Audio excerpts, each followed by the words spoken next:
നമുക്ക് പ്രാർത്ഥിക്കാം. പരിശുദ്ധരും നിത്യരുമായ ദൈവമേ, സ്വർഗീയ പിതാവേ, അനുഗ്രഹീതമായിട്ടുള്ള ഈ നല്ല സന്ധ്യാസമയത്തിലെ കർത്താവിനെ വാഴ്ത്തുന്നു, സ്തുതിക്കുന്നു.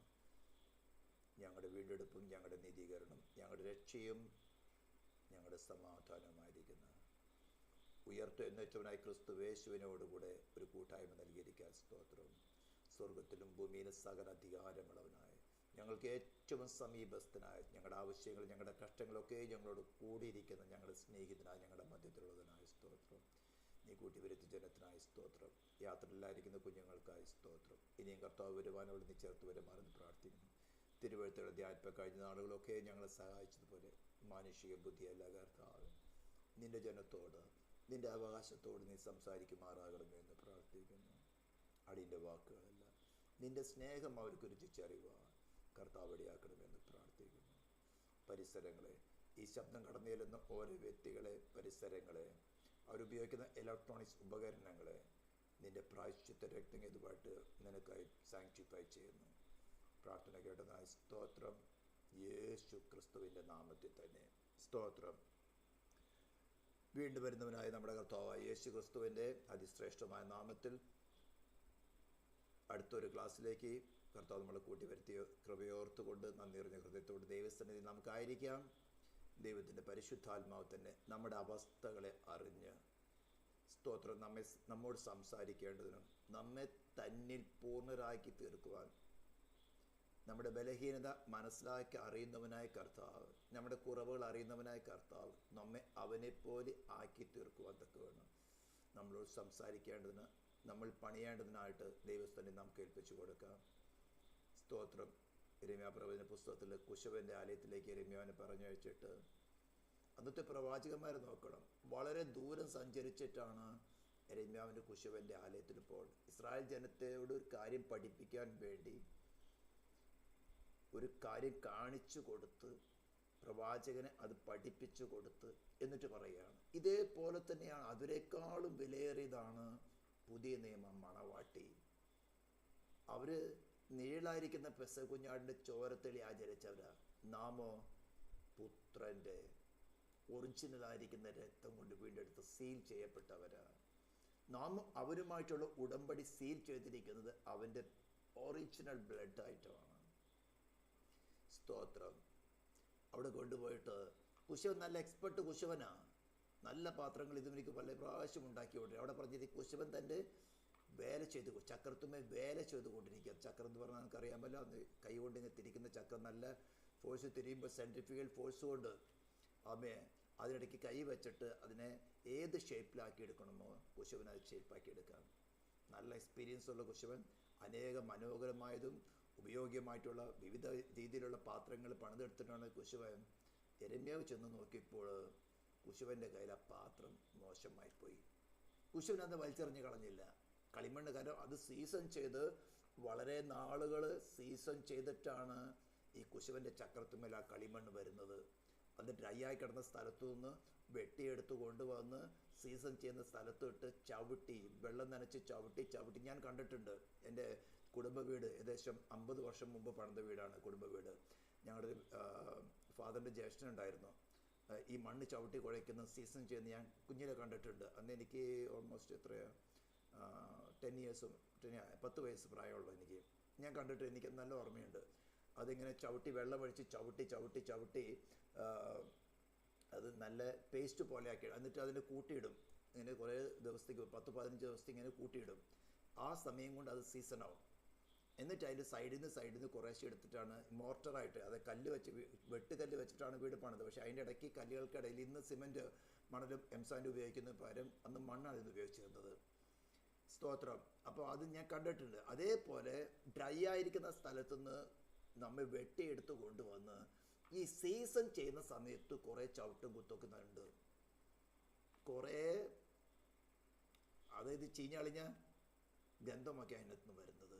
എന്നിട്ടാണ് കുശവൻ്റെ ഈ ചക്രത്തുമ്മ കൊണ്ടുവയ്ക്കുന്നത്. അത് എത്ര വേണം, എത്ര ക്വാണ്ടിറ്റി വേണം എന്ന് വെച്ച് ചക്രം നല്ല സ്പീഡിൽ കറക്കിയിട്ടാണ് കുശവൻ അതിൻ്റെ സെൻട്രലായിരിക്കും വെക്കുന്നത്. ഈ ചക്രത്തിൻ്റെ സെൻട്രലായിരിക്കും വെക്കുന്നത്. ചക്രത്തിൻ്റെ സൈഡിലായിട്ട് ഒരു ഹാൻഡിലുണ്ടാവും. ഈ ഹാൻഡിൽ ഇങ്ങനെ കറക്കി നല്ല സ്പീഡാകുമ്പോൾ ഈ കുശവൻ ഇതിൻ്റെ ഈ സെൻട്രലായിരിക്കുന്ന ഈ കളിമണ്ണ് ഇതിനകത്ത് ഈ വിരൽ വെച്ചിട്ട് തമ്പ് വെച്ചിട്ട് ഇങ്ങനെ ഷേപ്പാക്കി കൊടുക്കും. എന്നിട്ട് ഏത് ഡിസൈൻ വേണോ ആ ഡിസൈനിൽ പണിതെടുക്കാൻ സാധിക്കും. ഇങ്ങനെ പണിതുകൊണ്ടിരിക്കുന്ന സമയത്ത് ആ പാത്രം ചീത്തയായിപ്പോയി. കുശവൻ ഒരു മനുഷ്യനായിരുന്നു. നാം ആയിരിക്കുന്നത് വെട്ടിയെടുത്ത പാറയിലേക്ക്, യശോപ്രവചനത്തിൽ പറയുന്നത് വെട്ടിയെടുത്ത പാറയിലേക്കും തിരിഞ്ഞു നോക്കുകയും കുഴിച്ചെടുത്ത ഖനിഗർഭത്തിലേക്കും തിരിഞ്ഞു നോക്കുകയും നമ്മൾ എവിടെയായിരുന്നു? നമ്മൾ പാടിയ പാട്ടില്ലേ, പാപികളിൽ പ്രധാനിയായിരുന്ന എന്നെയും അവിടുന്ന് നമ്മൾ വെട്ടിയെടുത്തത്. നമ്മുടെ ഇൻബോൺ നേച്ചറായിരുന്നു അത്. നമ്മുടെ ഔട്ട്കം അതായിരുന്നു. നമുക്കതല്ല നല്ലത് ചെയ്യാൻ സാധ്യമല്ല. നമ്മുടെ തെറ്റല്ല, നമ്മുടെ പൂർവികന്മാർ ചെയ്തു വെച്ചത്. എന്നാൽ നമുക്കതിനകത്തൊരു ഉത്തരവാദിത്തമുണ്ട്. അതിനെ റെസിസ്റ്റ് ചെയ്യാനുള്ള ഒരു ഹ്യൂമൻ സ്പിരിറ്റ് ദൈവം നമുക്ക് തന്നിരുന്നു. പക്ഷെ നമ്മുടെ ചുറ്റുപാടും ഇത്രമാത്രം ദുഷ്ടതയുടെ ഇൻഫ്ലുവൻസ് ഉള്ളപ്പോൾ നാം പലപ്പോഴും ഈവൻ വിശ്വാസത്തിൽ വന്നതിന് ശേഷം വഴുതിപ്പോകാം. കുശവൻ നല്ല എക്സ്പീരിയൻസ്, അനേക ദൈവദാസന്മാരെ ദൈവമക്കളെ പുതിയ യെരൂശലേമിൽ യോഗ്യരാക്കി പണിതു തീർത്ത പരിശുദ്ധാത്മാവിനാൽ ക്രിസ്തുവിൻ്റെ കരങ്ങളിൽ തന്നെയാണ് നാം ഇരിക്കുന്നത്. പക്ഷേ ചിലപ്പോൾ നാം അല്പ സ്ലിപ്പിൽ ചീത്തയായി പോകും. തള്ളിക്കളയില്ല, വലിച്ചെറിഞ്ഞ് കളയില്ല, ശപിക്കുകയില്ല, റിബ്യൂക്ക് ചെയ്യില്ല. എമ്മൗസിലേക്ക് പോയ 2 സഹോദരന്മാരെ നോക്കണം. അവർ എല്ലാ ഈ പരിപാടി നോക്കിയിട്ട് നിങ്ങൾക്ക് കാര്യമില്ല. ചുമ്മാ 2 സ്ത്രീകൾ പോയി കല്ലറയ്ക്കകത്ത് പോയിട്ട് അവിടെ കണ്ടില്ല എന്ന് പറഞ്ഞു. ഞങ്ങൾ ആ വാർത്ത കേട്ടപ്പോൾ ഭ്രമിച്ചു പോയി എന്ന് പറഞ്ഞു. അവർ നല്ലൊരു പ്രവാചകനാണെന്ന് വിശ്വസിച്ചു, പക്ഷെ മശിഹയാണെന്ന് അവർ വിശ്വസിച്ചില്ല. കർത്താവ് കല്ലി കളഞ്ഞില്ല, കൂടെ നടന്ന് മോശയുടെ ന്യായപ്രമാണത്തിൽ, പ്രവാചക പുസ്തകം, സങ്കീർത്തനങ്ങൾ തന്നെക്കുറിച്ച് എഴുതിയിരിക്കുന്നൊക്കെയും അവർക്ക് വിശ്വസിക്കത്തക്കവണ്ണം. അവരുടെ ഡെഫിഷ്യൻസി എന്താണെന്നറിയാം. ക്രിസ്തുവിനെ കുറിച്ച് ആവശ്യമായ പരിജ്ഞാനം അവർക്കില്ലായിരുന്നു. അവരെ റിബ്യൂക്ക് ചെയ്തില്ല. അവർക്ക് ആവശ്യമുള്ളത് പറഞ്ഞു കൊടുത്തു. തോമസിൻ്റെ അവസ്ഥ വേറെയായിരുന്നു. ഞാൻ വിരലിട്ടല്ലാതെ, വിലാപ്പുറത്ത് ഞാൻ കൈയിട്ടല്ലാതെ ഞാൻ വിശ്വസിക്കില്ല. കൈയിടേണ്ടി വന്നോ, വിരലിടേണ്ടി വന്നോ? എല്ലാവരും കൂടിയിരിക്കുന്ന സമയത്ത് കർത്താവ് വന്ന് അവൻ്റെ ഡിവിനിറ്റിയെ തോമസിലേക്ക് ഒന്ന് റിവ്യൂ ചെയ്തു. എൻ്റെ ദൈവമേ, എൻ്റെ കർത്താവേ എന്ന് വിളിച്ചത്. കൈവിട്ടില്ല, വിരൽ വിട്ടില്ല. ഇതേപോലെ നമ്മൾ ഡെഫിഷ്യൻസി എന്താണെന്ന് അറിയുന്ന കർത്താവിൻ്റെ മുമ്പിലാണ് നാം വചനം പഠിക്കാൻ വന്നിരിക്കുന്നത്. അതേ ഒരു ഹൃദയത്തോടെ കർത്താവേ, എന്നിൽ എന്ന് വെച്ചാൽ ചീഞ്ഞളിഞ്ഞതേ ഉള്ളൂ, നീ ഇല്ലെങ്കിൽ ഒന്നുമില്ല. അങ്ങനത്തെ ഒരു അവസ്ഥയിലാണ് നീ 2 ആഴ്ച ഞാൻ പോയത്. നാം മൊത്തത്തിൽ, ഞാൻ മാത്രമല്ല മൊത്തത്തിൽ ആ ഭാരമെല്ലാം വഹിച്ചുകൊണ്ടാണ് ഈ 2 ആഴ്ചയായിരുന്നു കർത്താവിൻ്റെ സന്നിധിയിൽ വളരെ ഞെരുങ്ങേണ്ടി വന്നു. കർത്താവ് ഇന്നലെ വലിയ ശക്തിയോടുകൂടെ, അതാ ഞാൻ ഇന്ന് പാട്ട് പാടി, ഇത്ര സ്നേഹം ഇത്ര സ്നേഹം ഇത്ര സ്നേഹം മേരിവാൻ മനുഷ്യരിലെന്തു നന്മ കണ്ടു നീരക്ഷാകര. നമ്മൾ അങ്ങനെ ഒരു അവസ്ഥയിലേക്ക് വരുമ്പോൾ ശത്രു നമ്മളോട് വാദിച്ച് ഉയർത്തുകയില്ല, നിനക്ക് രക്ഷയില്ല. ദൈവത്തിൽ ദാവീദൊക്കെ പാടിയിരിക്കുന്നത് ദൈവത്തിൽ അവർ രക്ഷയില്ലെന്ന് പറഞ്ഞുകൊണ്ട് അസ്ഥികളെ തകർക്കണം തക്കണം തിന്നിക്കും. നമുക്കൊന്നും അതിൻ്റെ അടുത്ത് പോലും എത്തിയിട്ടില്ല. ഈ മാർഗം അതാണ്, നല്ലവണ്ണം മനസ്സിലാക്കുക. സ്തോത്രം. കുശവൻ എന്ത് ചെയ്തു? വീണ്ടും ആ കളിമനെ നല്ലൊരു പാത്രമാക്കി തന്നു. Just submit to him. അവൻ വലിച്ചു കളയില്ല.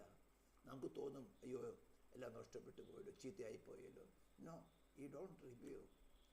ഞാൻ നിന്നെ ഒരു നാൾ തള്ളിക്കളയുകയില്ല, ഒരു നാളും കൈവിടുകയില്ല.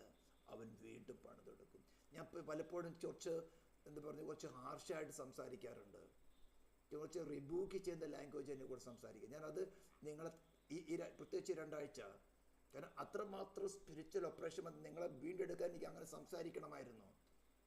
പലരും ശ്വാസത്തിൽ നിന്ന് വളരെ പുറകോട്ട് പോയി, കർത്താവിനോട് എതിർത്ത് സംസാരിക്കാൻ തുടങ്ങി. ഇതാണോ രക്ഷ? ഇങ്ങനെയാണോ രക്ഷ? ഇതാണോ ദൈവം എന്ന് ചിന്തിക്കാൻ തുടങ്ങി. ഇതിൻ്റെ പുറകിലൊക്കെ ചില സ്പിരിച്വൽ കാര്യങ്ങളുണ്ട്. അത് ഞാൻ പറഞ്ഞത്, സ്പിരിച്വൽ ഐസ് തുറന്നവർക്കും സ്പിരിച്വൽ സെൻസേഷൻ ഉള്ളവർക്കും സ്പിരിച്വൽ ചെവി തുറന്നവർക്കും ഈ ശബ്ദം കേൾക്കാം. ഈ ദുഷ്ടാത്മാക്കൾ സംസാരിക്കുന്ന കേൾക്കാം, ഫീൽ ചെയ്യാം.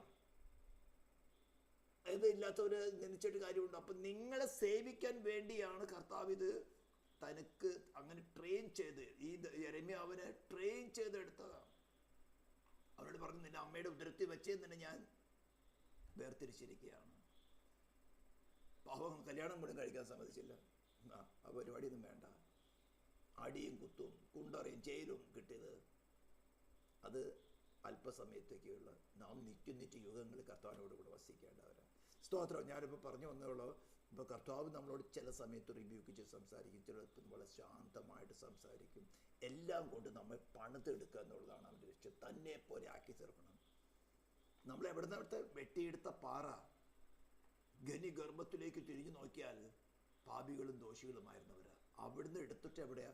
ക്രിസ്തുവിനോടുകൂടെ ഒരേ സിംഹാസനത്തിരുത്തുന്ന മെച്യൂരിറ്റിയിലേക്ക് നമ്മളെ കൊണ്ടുവരണം. നമ്മുടെ നേച്ചർ എന്ന് പറഞ്ഞാൽ ക്രിസ്തുവിനെ കൂടെ വാഴുക എന്നുള്ള ഇഷ്ടമുള്ളൂ. നമ്മുടെ സോളിൻ്റെ ഇഷ്ടം അതാണ്. രക്ഷിക്കപ്പെട്ടവരായ പാസ്റ്റർമാരായിരുന്നാലും നമ്മുടെ സെൽഫ് ഡിസയർ എന്ന് പറഞ്ഞത്, നമ്മളിലുള്ള ജഡത്തിൻ്റെ മോഹം എന്ന് പറയുന്നത്, ജഡത്തിൻ്റെ തീരുമാനം എന്ന് പറയുന്നത് ദൈവത്തെ കൂടാതെ വാഴണം, ക്രിസ്തുവിനെ കൂടാതെ വാഴണം. ഞാൻ ഇതാണ് നമ്മൾ. എത്ര വലിയ പ്രവാചകനായാലും, എത്ര അഭിഷേകമുള്ളവനായിരുന്നാലും, എത്ര വിളിയുള്ളവനായാലും, അവൻ്റെ ക്രിസ്തുവിനെ കൂടാതെയുള്ള അവൻ്റെ നേച്ചർ, അതാണ് ഈ ഫ്ലഷ് എന്ന് പറയുന്നത്. ദൈവത്തിൻ്റെ ആത്മാവിനെ കൂടാതെയുള്ള നേച്ചർ എന്ന് പറയുന്നതാണ് ഫ്ലഷ്. അത് ക്രിസ്തുവിനെ കൂടാതെ വാഴുക എന്നുള്ളതാണ്. അതുകൊണ്ട് നമ്മൾ എപ്പോഴും ക്രിസ്തുവിനോട് ചേർന്ന് നിൽക്കാൻ, ക്രിസ്തുവിൽ വസിക്കാൻ ഇടയായിത്തീരട്ടെ. സ്തോത്രം. നമ്മൾ ഈ ദിവസങ്ങളൊക്കെ ചിന്തിച്ചുകൊണ്ടിരുന്നത് റോമാലേഖനത്തിനെ ആസ്പദമാക്കി ക്രിസ്തീയ വിശ്വാസത്തിൻ്റെ, ഞാൻ വീണ്ടും പറയുന്നത് ക്രിസ്തു മതത്തിൻ്റെ അല്ല, ക്രിസ്തീയ വിശ്വാസത്തിൻ്റെ അടിസ്ഥാന ഉപദേശം എന്നാണ് പഠിച്ചുകൊണ്ടിരിക്കുകയായിരുന്നു. ഞാൻ പല പ്രാവശ്യം അത് റിപ്പീറ്റ് ചെയ്തതിൻ്റെ ബാക്ക് ക്ലാസ്, ഇത് 45th ക്ലാസ് ആണ്. എനിക്ക് മുമ്പുള്ള ക്ലാസ്സുകളൊക്കെ നോക്കിക്കഴിഞ്ഞാൽ യൂട്യൂബിലുണ്ട്. നമുക്ക് അതിൻ്റെ ഇൻട്രൊഡക്ഷൻസും എന്തെപ്പോൾ ഞാൻ പറയാറുണ്ട്. ഫസ്റ്റ് ചാപ്റ്റർ 1, 2 എന്താ പറയുന്നത്, 3, 4, 5, 6, 7, 8 വരെ എന്താണ് പറയുന്നത്, 9, 10, 11 എന്താണ് പറയുന്നത്. സ്തോത്രം. 12 തുടങ്ങി പറയുന്നത്, അതായത് the way of righteous living in various relationship. ക്രിസ്തുവേശുള്ള വിശ്വാസത്താൽ സൗജന്യമായി നീതീകരിക്കപ്പെട്ട ഒരു വ്യക്തിയുടെ സാമൂഹിക തലത്തിലും ചർച്ചിന് അകത്തുമുള്ള പെരുമാറ്റം എങ്ങനെയായിരിക്കണം. ഇതിനിടയ്ക്ക് ഞാൻ പറഞ്ഞല്ലോ, പലപ്പോഴും നമ്മൾ സ്പിരിച്വൽ ഒപ്പറേഷൻസിൽ നമ്മുടെ നേച്ചർ ഡിഫറെൻ്റായി വരാം. ഇത് കണ്ട പാസ്റ്റർ ഇങ്ങനെയാണ് സംസാരിക്കുന്നത്, പാസ്റ്ററിൻ്റെ സ്വഭാവം ഇങ്ങനെയാണ് പാസ്റ്റർ ഇങ്ങനെയാണ് വേണ്ടത്, ഇതെല്ലാം ഡിഫറെൻ്റ് ആണ്. നിങ്ങൾ ആ സ്പിരിച്വാലിറ്റി മനസ്സിലാക്കാത്തോടത്തോളം നിങ്ങൾക്കത് ഗ്രഹിക്കാൻ പറ്റില്ല. കർത്താവിനടുത്ത് കർത്താവ് മത്തായി സുവിശേഷം 23-ാം അധ്യായം പരീശന്മാര് ശാസ്ത്രിമാര് ലെഫ്റ്റ് റൈറ്റ് റിബ്യൂക്ക് ചെയ്യായിരുന്നു. കോരശനോട് പറഞ്ഞ, കോരശ നിനക്ക് ആ കഷ്ടം. പല പ്രാവശ്യം അവരുടെ സുവിശേഷം പറഞ്ഞിട്ട് മനസ്സാന്തരപ്പെട്ടില്ല. പൗലോസിന്റെ കാര്യം എന്ന് പറഞ്ഞാൽ എക്സ്ക്യൂസ് പറയല്ല, നമ്മളോട് കർത്താവ് പല രീതിയിൽ സംസാരിക്കും. അൾട്ടിമേറ്റ് നമ്മൾ ഇന്ന് വരാൻ പോകുന്നത് റോമാലേഖനം 14th ചാപ്റ്ററിലേക്കാണ്. സ്തോത്രം. 14th ചാപ്റ്ററിലേക്ക് നമ്മൾ കടന്നു വരുമ്പോൾ സ്തോത്രം, എങ്ങനെയാണ് 14th ചാപ്റ്റർ എന്ന് പറഞ്ഞു കഴിഞ്ഞാൽ, അത് വിശ്വാസം ഹെഡിങ് തന്നെ ഞാൻ പറഞ്ഞിരിക്കുന്നുണ്ടല്ലോ. സ്തോത്രം. വിശ്വാസത്തിൽ ബലഹീനരും ശക്തന്മാരും, the weak and the strong in faith. ഇതാണ് 14th ചാപ്റ്റർ റോമാലേഖനത്തിൽ ഇരിക്കുന്നത് കാര്യം. അപ്പം നമുക്ക് പെട്ടെന്ന് വാക്യമായിട്ട് അതിനകത്ത് ക്രീമായിട്ട് ചില കാര്യങ്ങൾ മാത്രമാണ് ഞാൻ പറയാൻ ആഗ്രഹിക്കുന്നത്. റോമൻസ് ചാപ്റ്റർ 14 വേഴ്സ് 1 തുടങ്ങി പെട്ടെന്ന് വായിച്ച് അങ്ങ് പോകാം. സംശയ വിചാരങ്ങളെ വിധിക്കാതെ വിശ്വാസത്തിൽ ബലഹീനരായതിനെ ചേർത്തുകൊള്ളുവിൻ. ഈ ഫെയ്ത്തിന്റെ കാര്യത്തിൽ നിങ്ങൾ ജനിച്ചൊരു ശിശു, ഹ്യൂമാനിറ്റിയിൽ പലപ്പോഴും പൗലോസ് ക്രിസ്തുവിന്റെ ശരീരമാകുന്ന സഭയെ ഹ്യൂമൻ ബോഡിയോട് കമ്പയർ ചെയ്തിട്ടുണ്ട്, അല്ലേ? ഒരു ജനിച്ച ജസ്റ്റ് ബോൺ ചൈൽഡ്, ഇൻഫാൻ്റ് അടുക്കുന്ന സമയത്ത് നമ്മളതിനെ പാമ്പർ ചെയ്യും, അതിനെ വളർത്തിയെടുക്കും. പക്ഷെ അത് വളർന്ന് വരുന്തോറും ഡിഫറെൻ്റ് ആണ്. അപ്പോൾ ഒരു 10 വയസ്സുള്ളൊരു കുഞ്ഞ് ഇന്നലെ ജനിച്ച കുഞ്ഞിനെ പാമ്പർ ചെയ്യുന്ന കണ്ടിട്ട് കളിയാക്കുമോ? അത് പാലിന് വേണ്ടി കരയും. അതിന് കരയാനേ അറിയുള്ളൂ. കരയുമ്പോൾ പാല് കിട്ടും, അല്ലെങ്കിൽ എന്ത് കിട്ടുന്നതിനെ അറിയാം. പാലാണെന്ന് പോലെ അറിയില്ല. പക്ഷെ ആ ഫീലിംഗ് അതിൻ്റെ മാറി കിട്ടും. അപ്പം അതിന് മനസ്സിലാക്കാണ്. ഞാൻ പല പ്രാവശ്യം പറഞ്ഞിട്ടുണ്ട്, അമ്മയുടെ ഉദരത്തിൽ വരുന്ന സമയത്ത് പല കാര്യങ്ങൾ പുതുതായിട്ട് കാണുകയാണ്. ആരോ മനുഷ്യരാണെന്ന് പോലെ അറിയാതെ, അമ്മയാണെന്ന് അറിയില്ല, നഴ്സുമാരാണെന്ന് അറിയില്ല, എന്തൊക്കെ. അപ്പോൾ അതിൻ്റെ ഹൃദയത്തിൽ, അതിൻ്റെ സോളില് അനേക കാര്യങ്ങൾ അറിയാനുള്ള ഒരു എന്താ പറഞ്ഞ ഒരു ഇൻറ്റ്യൂഷൻ അല്ലെങ്കിൽ ഒരു പ്രേരണ പെട്ടെന്ന് കടന്നു വരും. അതിങ്ങനെ ഡെവലപ്പായി അതിന് ഫസ്റ്റ് ഡെവലപ്പ് വന്ന് കരഞ്ഞാൽ ആഹാരം കിട്ടും. അപ്പോൾ വിശപ്പാണെന്ന് അറിയില്ല, സ്റ്റൊമക്കിനകത്തൊരു ഫീലിംഗ് വന്നത് കരഞ്ഞു, ഉടനെ നഴ്സോ അല്ലെങ്കിൽ അമ്മയോ പാല് കൊടുക്കും. കുറച്ച് കഴിയുമ്പോൾ കട്ടിയുള്ള ആഹാരങ്ങൾ. മുന്നോട്ട് പോകുമ്പോൾ എന്തായി, ഇഷ്ടപ്പെട്ട ആഹാരം ഇഷ്ടമില്ലാത്ത ആഹാരം ചൂസ് ചെയ്യാൻ തുടങ്ങും. കുറച്ച് കഴിയുമ്പോൾ കുക്ക് ചെയ്യാൻ തുടങ്ങും. അത് കഴിയുമ്പോൾ എന്തായി, പുതിയ ആഹാരങ്ങൾ, പുതിയ മെനു കണ്ടുപിടിക്കാൻ തുടങ്ങും. എവിടെയെങ്കിലും വെച്ച് ആഹാരം കിട്ടിയില്ലെങ്കിലോ ഏതെങ്കിലും വിധത്തിൽ അത് ആഹാരം കണ്ടെത്തും. കാരണം അത് ശരീരത്തിന് വേണ്ടിയുള്ള ദൈവത്തിൻ്റെ ഡിമാൻഡാണ്. അതേ സമയത്ത് ഇടയ്ക്ക് വെച്ച് പോയ്സണസ് ആയിട്ടുള്ള ആഹാരം എന്തെങ്കിലും കഴിച്ചാലോ ആ ശരീരം മരിച്ചു പോകും.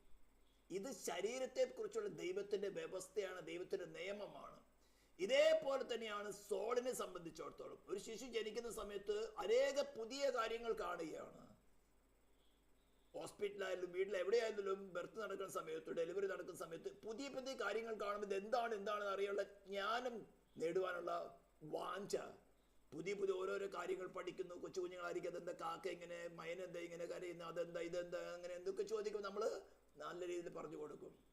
അങ്ങനെ കുറച്ച് ഈ ലോകത്തിൽ മുഴുവൻ ജ്ഞാനം സമ്പാദിച്ചു കഴിഞ്ഞാലോ അത് റിസർച്ച് ചെയ്യാൻ തുടങ്ങും. നമ്മുടെ സോളിനെ ഡിസൈൻ ചെയ്തിരിക്കുന്ന കർത്താവ് ഇതിന് വെച്ചിരിക്കുന്ന തിയറി അതാണ്. അതാണ് ഇടയ്ക്ക് വെച്ച് റോങ് ആയിട്ടുള്ള നോളജ് സമ്പാദിച്ചാൽ എന്തുണ്ടാവും, ദൈവത്തിൻ്റെ പ്ലാനിൽ നിന്ന് അത് മാറിയപ്പോൾ ഇങ്ങനെയല്ലോ ടെററിസം എല്ലാം വരുന്നത്. അപ്പോൾ നോളജ് സമ്പാദിക്കുന്നതിൽ ശരിയായ ട്രാക്കിലാണെങ്കിൽ ശരിയായ നോളജ് സമ്പാദിക്കുകയും അതിന് ജീവന ആവശ്യമായ കാര്യങ്ങളും ജോലി കാര്യങ്ങളും എന്ത് കാര്യങ്ങളും സമ്പാദിക്കുകയും ശരിയായ ട്രാക്കിൽ പോയി. എവിടെയെങ്കിലും വെച്ച് റോങ് ആയിട്ടൊരു നോളജ് സമ്പാദിക്കുക, അത് ശരിയാണെന്ന്, നമ്മൾ റോങ് പലതും വരും, അത് ശരിയാണെന്ന് അംഗീകരിക്കുകയും ചെയ്ത് അതിൽ ആ ട്രാക്കിൽ പോയി എന്താവും, അവസാനം പോയിട്ട് ഗർത്തത്തിൽപ്പെടും. അവസാനം ആകെ കുഴഞ്ഞു പറയും. അവന് തന്നെയും പ്രകൃതിക്കും മറ്റ് സമൂഹത്തിലെ എല്ലാവർക്കും ഒരു ശത്രുവായി തീരും. ഇതേപോലെ തന്നെയാണ് സ്പിരിറ്റ്, ഹ്യൂമൻ സ്പിരിറ്റിൻ്റെ കാര്യവും. ഇതാണ് സങ്കീർത്തനം 42 കോരപുത്രന്മാർ പറയുന്നത്, എൻ്റെ ആത്മാവ് ദൈവത്തിനായി, ജീവനുള്ള ദൈവത്തിനായി തന്നെ ദാഹിക്കുന്നു.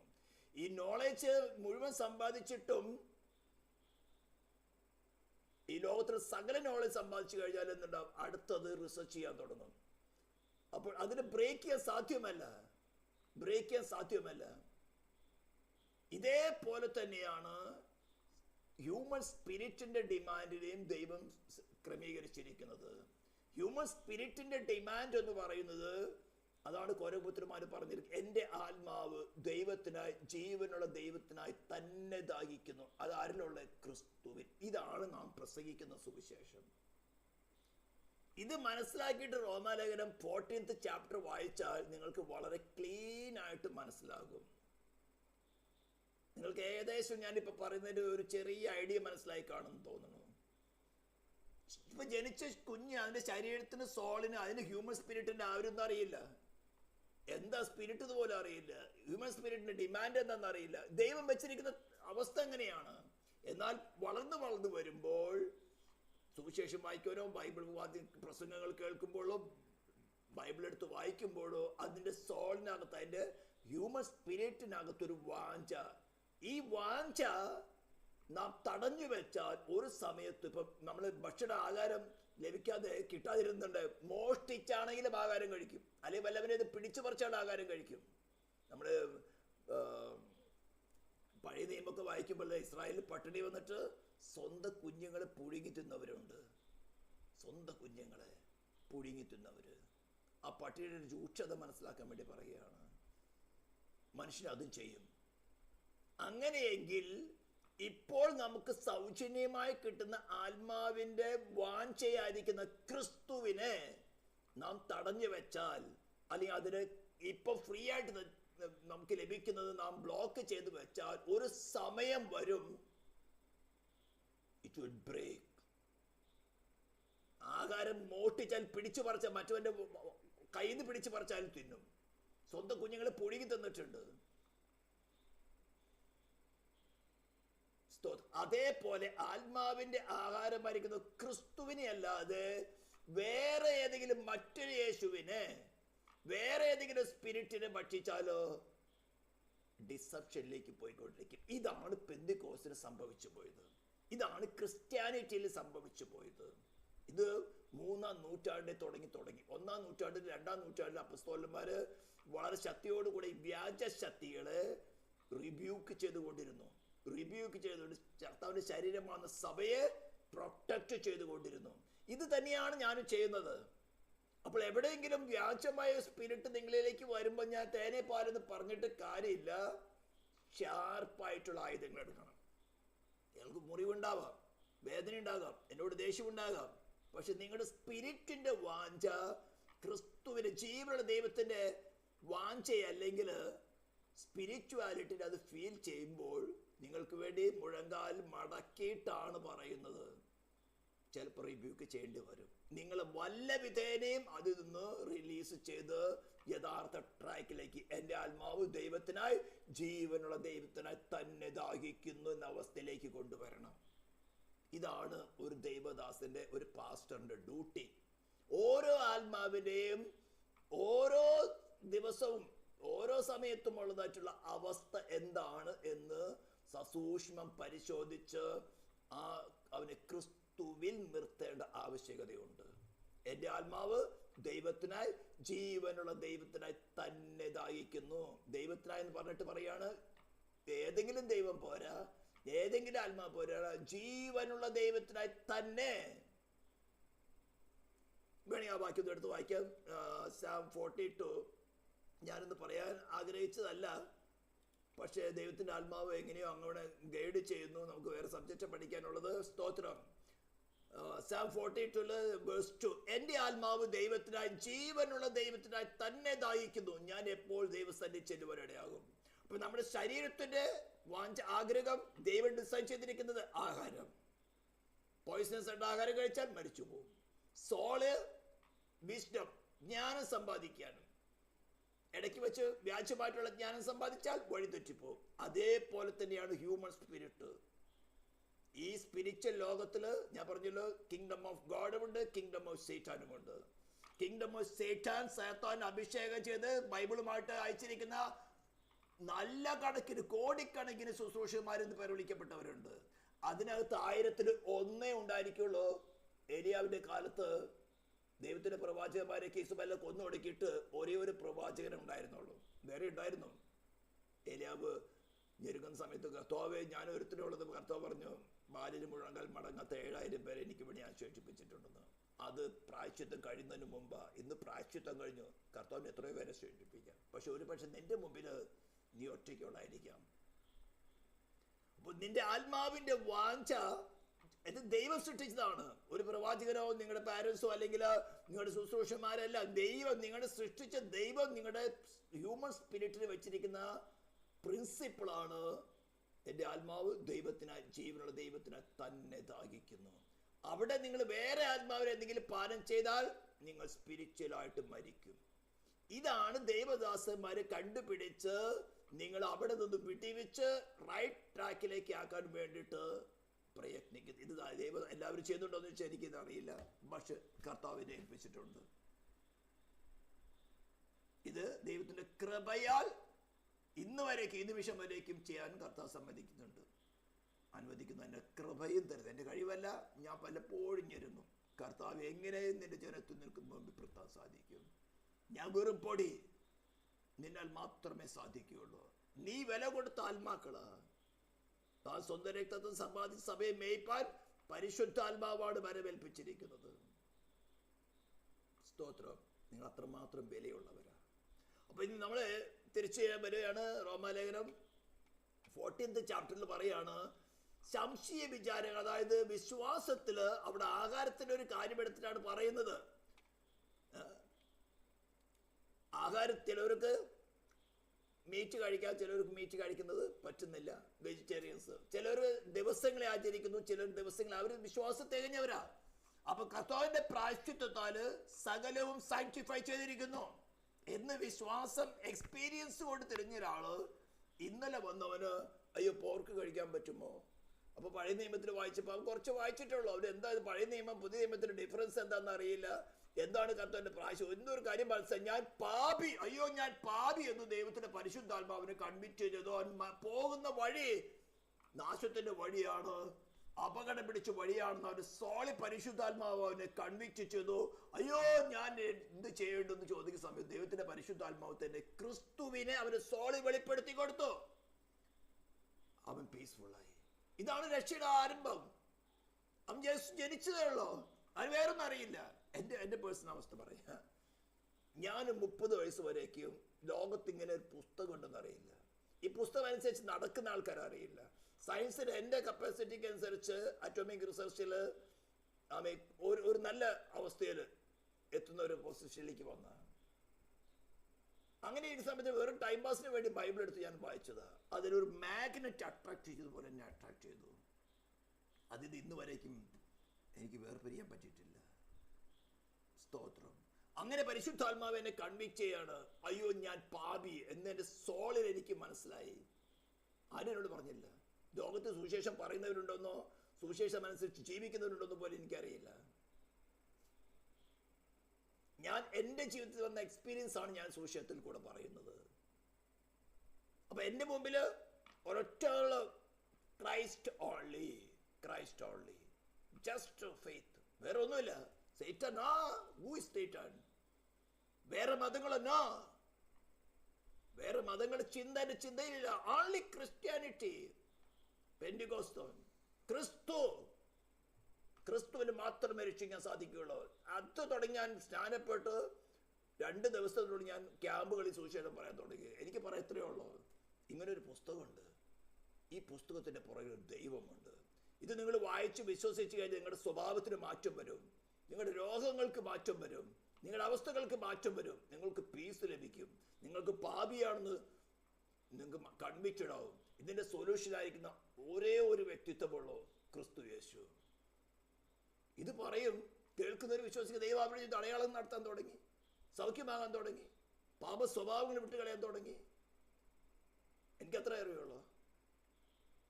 അങ്ങനെ ഇരിക്കുമ്പോൾ ഞാനൊരു ജസ്റ്റ് ഒരു ടി വിക്കകത്തൊരു ഓർത്തഡോക്സ് അച്ഛൻ ഗലാത്യ ലേഖനം എടുത്ത് വായിക്കുന്നു. ഞങ്ങൾ പ്രസംഗിക്കാത്ത മറ്റൊരു യേശുവിനെ പ്രസംഗിക്കുകയോ, ഞങ്ങൾ പറയാത്ത വേറൊരു സുവിശേഷമോ, ഞങ്ങൾ ലഭിക്കാത്ത വേറൊരു ആത്മാവിലേക്ക് അയ്യോ ഞാൻ എടാ തൊപ്പിയും വെച്ച് വടിയും പിടിച്ച് കൊടിയും പിടിച്ചിരിക്കുന്ന, അന്ന് എനിക്ക് യാക്കോബക്കാരെ എനിക്കറിയില്ല, ഒരു പുരോഹിതൻ എന്ന് വെച്ച് പറഞ്ഞു ഞങ്ങൾ പ്രസംഗിക്കും. നിനക്ക് എന്ത് അധികാരം ബൈബിൾ എടുക്കാനായിട്ടുള്ളത്? അപ്പൊ അപ്പസ്തലനായ പൗലോസ് പറഞ്ഞു, നീ പറയുന്ന തമ്മിൽ എന്ത് വ്യത്യാസം? നീ ആരതൊക്കെ പറയാൻ? എന്റെ മുമ്പിൽ ഒറ്റ വിശ്വാസം, ഓൺലി ക്രൈസ്റ്റ്. ഒരു സഭയ്ക്കോ ഒരു മതത്തിനോ ഒരു സമൂഹത്തിനോ ഒരാളെ രക്ഷിക്കാൻ സാധ്യമല്ല. Only Christ can save. ഇതാണ് ഞാൻ ഇന്നും പ്രസംഗിക്കുന്നത്, ഇന്നും ഞാൻ പഠിപ്പിക്കുന്ന ഇതാണ്. അവിടെ തുടങ്ങി ഞാൻ ചിന്തിക്കാൻ തുടങ്ങി, ഈ യാക്കോബിൽ അച്ഛൻ എങ്ങനെ ഇത് പറയുന്നത്? ഞങ്ങൾ പ്രസംഗിക്കാത്ത മറ്റൊരു യേശുവിനെ പ്രസംഗിക്കുകയോ? നീ പ്രസംഗിക്കാൻ നിനക്ക് എന്ത് യോഗ്യതയുള്ളത്? നിനക്ക് ബൈബിൾ എടുക്കാൻ എന്ത് യോഗ്യതയുള്ളത്? എൻ്റെ മനസ്സിൽ ചോദിക്കാൻ തുടങ്ങി. പിൻകാലത്താണ് സ്ലോവിൽ കർത്താവ് ഇതെനിക്ക് പഠിപ്പിക്കാൻ തുടങ്ങി. ഓക്കെ, അപ്പം ഞാൻ പറഞ്ഞു വരുന്നത് സംശയ വിചാരങ്ങളിൽ. അപ്പോൾ പോൾ ഇവിടെ 2 കാര്യം പറയുകയാണ്. ചിലവർക്ക് ഭക്ഷണം കഴിക്കാം, മീറ്റ് കഴിക്കാം, ചിലർ മീറ്റ് കഴിക്കാം പേടിയാണ്, ജസ്റ്റ് ജനിച്ചിട്ടുള്ളൂ. അപ്പം നിന്റെ വിശ്വാസം, നീ ക്രിസ്തുവിൽ പക്വത പ്രാപിച്ചു പൂർണ്ണനായിക്കൊണ്ടിരിക്കുകയാണ്. ഇന്നലെ ജനിച്ചൊരു ശിശു നീ എന്താ പാമ്പ് കെട്ടിക്കൊണ്ട് നടക്കുന്നത്? അയ്യേ അയ്യേ എന്ന് പറഞ്ഞ് കളിയാക്കുന്നതാണോ? എടാ കുഞ്ഞ്, നീ പാമ്പ് കെട്ടി നടന്നവനായിരുന്നു. ഇന്നലെ നീ വസ്ത്രം ധരിക്കാൻ തുടങ്ങിയേ. നീ സ്വയമായിട്ടല്ല പാമ്പ് കെട്ടി, വേറൊരാൾ നിന്നെ പാമ്പ് കെട്ടിക്കൊണ്ട് നടക്കായിരുന്നു. നീയും അങ്ങനെയായിരുന്നു. അപ്പൊ നിനക്കുണ്ടായ വിശ്വാസം നിനക്കിരിക്കട്ടെ, നിന്റേതല്ല, ആരോ നിനക്ക് തന്നതാണ്. അത് നിനക്കുള്ളതല്ല, മറ്റുള്ളവരെ സെർവ് ചെയ്യാൻ വേണ്ടിയിട്ടുള്ളതാണ്. സ്തോത്രം. എന്നിട്ട് 70th വേഴ്സിൽ പറയാണ്, ഞാൻ നേരിട്ട് അങ്ങോട്ട് പോവാണ്. അപ്പൊ 70 പറയാണ്, ദൈവരാജ്യം ഭക്ഷണവും പാനീയവുമല്ല, നീതിയും സമാധാനവും പരിശുദ്ധാത്മാവിൽ സന്തോഷം. ഇവിടെ മിക്കവാറും വലിയ പ്രസിദ്ധരായ ആരെയും കുറ്റവിധിക്കാൻ പറയുകയല്ല ഞാൻ. ഈ വാക്യം തന്നെ പറഞ്ഞിട്ട്, ഈ കാര്യം ടോപ്പിക് തന്നെ പറഞ്ഞിട്ട് ഞാൻ ആരെയും വിധിക്കുവാനല്ല. ഈ ആദ്യത്തെ കാര്യം മാത്രം എടുക്കും. ദൈവരാജ്യം ഭക്ഷണവും പാനീയുമല്ല, അപ്പൊ മെറ്റീരിയൽ കാര്യങ്ങൾ മാത്രമല്ല എന്ന് പറഞ്ഞുകൊണ്ട് പ്രസംഗിക്കാൻ. താഴത്തെ കാര്യം എടുക്കണം, അതാ പ്രധാനപ്പെട്ട. ഈ വാക്യത്തിലെ പ്രാധാന്യപ്പെട്ട കാര്യം എന്താണ്? ദൈവരാജ്യം ഭക്ഷണം പാനീയമല്ല. നീ തിന്നോ, കുടിക്കോ, വസ്ത്രം എടുക്കുക, വസ്ത്രം എടുക്കത്തെ വസ്ത്രത്തിന്റെ രീതി, നീ സാറ്റർഡേ ആചരിക്കുന്നു, ശബത്ത് ആചരിക്കുന്നു, നീ സൺഡേ ആരാധിക്കുന്നു, ഇതൊന്നല്ല വിഷയം കിടക്കുന്നേ. നീ നീതിയാണോ അന്വേഷിക്കുന്നത്? ക്രിസ്തുവിൽ ദൈവത്തോട് നിരക്കുവാനാണോ നീ യാത്ര ചെയ്യുന്നത്? പരിശുദ്ധാത്മാവിൽ നീ സന്തോഷപൂർണനാണോ? നീതി എന്താണെന്ന് നീ മനസ്സിലാക്കിയിട്ടുണ്ടോ? വിശ്വസിക്കുന്നവർക്ക് ക്രിസ്തുവേശുവിൽ വിശ്വാസം സൗജന്യമായ നീതീകരണം എങ്ങനെ ലഭിക്കുന്നു? അങ്ങനെ ലഭിക്കുന്ന ഒരു വ്യക്തിയുടെ പരസ്യ ജീവിതം എങ്ങനെയായിരിക്കും? നിന്നിൽ അത് ഉണ്ടോ ഇല്ലയോ? ഇപ്പൊ നീ മറ്റുള്ളവർ ഭക്ഷണം കഴിക്കുന്നു, അവൻ രോഗം കഴിക്കുന്നു, അവൻ ടാബ്ലറ്റ് കഴിക്കുന്നു, അവധി കഴിക്കുന്നു, ഇതൊന്നും വിധിക്കുന്നില്ല. അവൻ ജസ്റ്റ് ഓക്കെ, അവന്റെ ദൈവത്തെ അവൻ വിളിക്കുന്ന ക്രിസ്തുവിനെ ഇന്നലെ ജനിച്ചവനായിരിക്കാം, പക്ഷെ അവന്റെ ബലഹീനത ഒരു പക്ഷെ സ്ലിപ്പായിരിക്കാം, പക്ഷെ കുശവന്റെ കയ്യിലാ, അവന്റെ ചക്രത്ത് മേലെ ഇരിക്കുന്നേ. പണിയുന്ന സമയത്ത് നല്ല എക്സ്പീരിയൻസ്ഡ് ആയുള്ള കുശവനാ പണിതുകൊണ്ടിരിക്കുന്നത്, പക്ഷേ അവന്റെ കയ്യിൽ ചീത്തയായി പോയി. യെരമ്യാവോട് പറയാ, നോക്ക് ഇസ്രായേൽ ഇങ്ങനെ, പക്ഷേ ഞാൻ അവനെ പണിതെടുക്കും, ഞാൻ പണിതെടുക്കും. കുശവൻ തള്ളി കളഞ്ഞില്ല. ഉടനെ ആ പാത്രത്തെ വെച്ചു, ആ ചക്രത്തെ വെച്ച്, അതിന്റെ സ്പീഡ് കുറച്ചില്ല, അതേ സ്പീഡിൽ കറക്കിക്കൊണ്ട് മറ്റൊരു പാത്രം, ഭംഗിയുള്ള ഒരു പാത്രമാക്കി. Just submit, Lord you can. പക്ഷേ ഞാൻ ചീത്തയായി പോയി, അല്ലെങ്കിൽ ഞാൻ സ്ലിപ്പായി പോയി, നീ സമ്മതിക്കണം. വെളിപ്പാട് 2-ാം അധ്യായത്തിലെ എഫെസ്യ സഭയ്ക്ക് തോതിൽ എന്താ പറഞ്ഞിരിക്കുന്നത്? നീ ഏതിൽ വീണിരിക്കുന്നെന്ന് ഓർത്ത്, നിനക്കറിയാം ഏതിൽ വീണിരിക്കുന്ന ഓർത്ത് മാനസാന്തരപ്പെട്ട് ആദ്യത്തെ പ്രവൃത്തി എന്താ? Agape love, this understand love Christ only. ഞാൻ എന്തെല്ലാം സ്പിരിച്വൽ വാർഫെയർ, സ്പിരിച്വൽ ഓപ്പറേഷൻ, ഞാൻ പറഞ്ഞു ക്രൈസ്റ്റ് ഓൺലി, ക്രൈസ്റ്റ് ഓൺലി. ഒരേ ഒരു മധ്യസ്ഥൻ.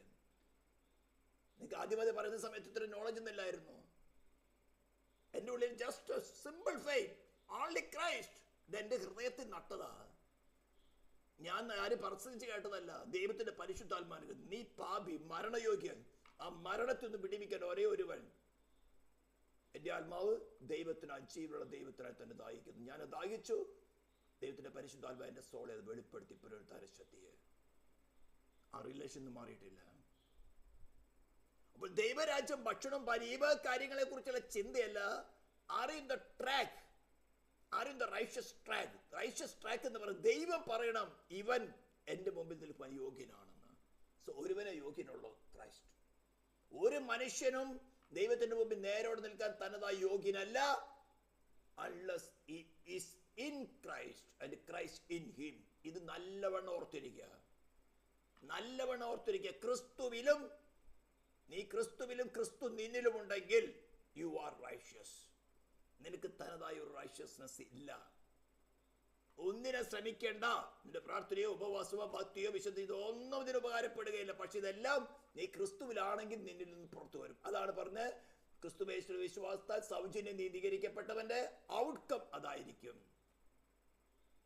അവസാനം 14th ചാപ്റ്റർ കൺക്ലൂഡ് ചെയ്തത് വിശ്വാസത്തിൽ നിന്ന് ഉത്ഭവിക്കാത്തൊക്കെയും പാപമത്രേ. അപ്പൊ നിന്റെ ജാട കാണിക്കുന്നല്ല. അപ്പൊ വിശ്വാസത്തിൽ ബലഹീനനും വിശ്വാസത്തിൽ ശക്തരുമായിട്ടൊന്ന് കമ്പയർ ചെയ്യുന്നതാണ് ഈ 14th ചാപ്റ്റർ റോമൻസ്. അപ്പൊ വിശ്വാസത്തിൽ ബലഹീനനായവനെ നീ വിശ്വാസത്തിൽ ശക്തനാണെങ്കിൽ നിനക്ക് തന്നിരിക്കുന്ന നിന്റെ ദൈവത്തിന്റെ കൃപയാണ്, നിന്റെ കഴിവല്ല. അതുകൊണ്ട് നീ ബലഹീനനെ താങ്ങ, സപ്പോർട്ട് ചെയ്യുക, അവന് താങ്ങി റീസ്റ്റേർട്ട് ചെയ്യുക. കുശവന്റെ ചക്രത്തുമേലാണ് ഇരിക്കുന്നത്. ദൈവം അവന് പണിതുകൊണ്ടിരിക്കുകയാണ്. ദൈവത്തിന്റെ പ്ലാന് പുത്രനോട് അനുരൂപരാക്കി തീർക്കുവാൻ വേണ്ടിയാണ് അവന് പണിതുകൊണ്ടിരിക്കുന്നത്. ഒരു പക്ഷേ അവന് ബലഹീനതല്ലോ, ഒരു ടെംപ്ടേഷൻ അവൻ സ്ലിപ്പായി പോയിരിക്കാം. പക്ഷേ don't rebuke, he is precious, she is precious. ഇത് നല്ലവണ്ണം ഓർത്തിരിക്കുക. അല്ലെങ്കിൽ നിനക്ക് കിട്ടിയത് ചിലപ്പോൾ നഷ്ടപ്പെടും. നീ ശക്തനാണ് ചിന്തിക്കും, നഷ്ടപ്പെട്ടും. അനേക വീരന്മാരായ ദേവദാസന്മാരിങ്ങനെ വീണ് പോയിട്ടുണ്ട്. സെൽഫ് റൈഷ്യസ്നസ്സിൽ, എൻ്റെ അല്ലെങ്കിൽ ഞാൻ എന്ന ചിന്താഗതിയിൽ വീരന്മാരായവര് നമുക്ക് ഭവിക്കാതിരിക്കത്തക്കാണ്.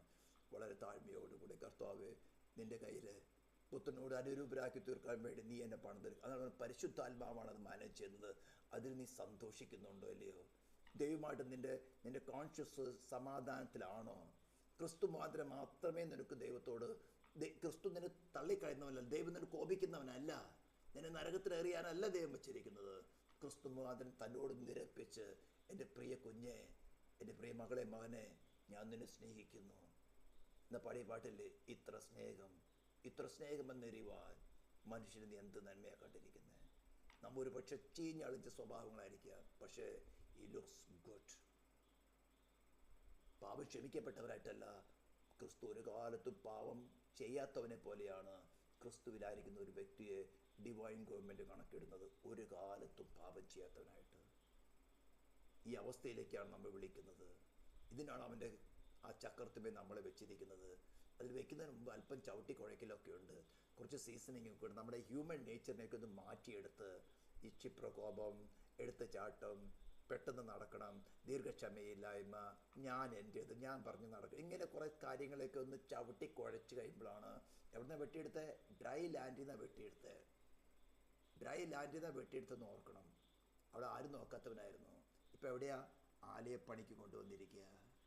ഇതിനൊന്ന് സീസൺ ചെയ്യണ സമയമുണ്ട്. കുറച്ച് ചവിട്ട് കൊള്ളും. ദുഷ്ടന്മാരെ കൊണ്ട ചവിട്ടുന്നത്, പാപികളെ കൊണ്ട ചവിട്ടുന്നത്, ശത്രുക്കളെ കൊണ്ട ചവിട്ടുന്നത്. പക്ഷേ സീക്ക് ലോഡ്, ലോഡ് നിൻ്റെ കൃപ എനിക്ക് മതി, ഇതെൻ്റെ ബലഹീനത എനിക്ക് വെളിപ്പെടുന്നു. ചവിട്ട് കൊള്ളുന്ന കർത്താവ്, ദൂഷണങ്ങൾ കേൾക്കുന്ന കർത്താവ്, പരിഹാസങ്ങൾ കേൾക്കുന്നു, താങ്ങാൻ പറ്റാത്ത വേദനകളുണ്ട് കർത്താവ്. പക്ഷേ എന്നെ നിന്നെ പോലെ ആക്കി തീർക്കുവാനുള്ളതാ, എന്നെ നിന്നെ പോലെ ആക്കി തീർക്കുവാനുള്ളതാ. കഷ്ടത സഹിഷ്ണുതയും സഹിഷ്ണുതയും സിദ്ധത പ്രത്യാശയും ഉളവാക്കുന്നല്ലോ കർത്താവ്. ഇത് പറഞ്ഞുകൊണ്ടായാലും എനിക്കിത് അനുഭവിക്കണം. Please help me, please help me എന്ന് പറഞ്ഞുകൊണ്ട് ആ കുശവൻ്റെ ചക്രത്തിൽ നിന്ന് ഇറങ്ങിപ്പോകല്ലേ, ഇറങ്ങിപ്പോകല്ലേ. കുശവൻ നിന്നെ വലിച്ചെറിഞ്ഞ് കളയുന്നതല്ല, ചീത്തയായിപ്പൊന്ന് വലിച്ചെറിഞ്ഞ് കളയുന്നതല്ല. He will keep you. അതിനെ വെച്ച് നല്ല പണിതെടുക്കാൻ നല്ലവനാണ്. നീ അത്രമാത്രം വിലയേറിയതാണ്. നിൻ്റെ ഉള്ളിലിരിക്കുന്ന ആത്മാവ് അത്രമാത്രം വിലയേറിയതാണ്. ഈ പ്രത്യാശയോടുകൂടി ദൈവസമ്മോളായിരിക്കും നമുക്ക് പ്രാർത്ഥിക്കാൻ. പരിശുദ്ധ തിരുമാതയമേ സ്വർഗീയ പിതാവേ, അടിയങ്ങളോട് നീ സംസാരിക്കുന്നല്ലോ. ഇത്രമാത്രം സ്നേഹിക്കപ്പെടുവാൻ ഞങ്ങൾ എന്തുള്ള കർത്താവ്. നിൻ്റെ കൃപയായി, നിൻ്റെ വിശ്വസ്തതയ്ക്കായി സ്തോത്രം. ഈ ശബ്ദം ലൈവായിട്ട് കേൾക്കുന്നതും ഈ യൂട്യൂബിൽ കേൾക്കുന്നതിനത്തോട് നീ സംസാരിക്കുന്നില്ല കർത്താവ്. നിൻ്റെ കൃപ മതി. ഇസ്രായേലിൽ നിൻ്റെ നാമത്തെ ഞങ്ങൾ അനുഗ്രഹിച്ചുകൊണ്ട് പ്രാർത്ഥിക്കുന്നു. യാത്രയിലായിരിക്കുന്ന കുഞ്ഞുങ്ങൾ നിൻ്റെ നാമത്തെ അനുഗ്രഹിക്കുന്ന കർത്താവ് നീ പരിപാലിക്കുന്നതിനായി സ്തോത്രം. യേശു ക്രിസ്തുവിൻ്റെ നാമത്തിൽ തന്നെ സ്തോത്രം. Thank you.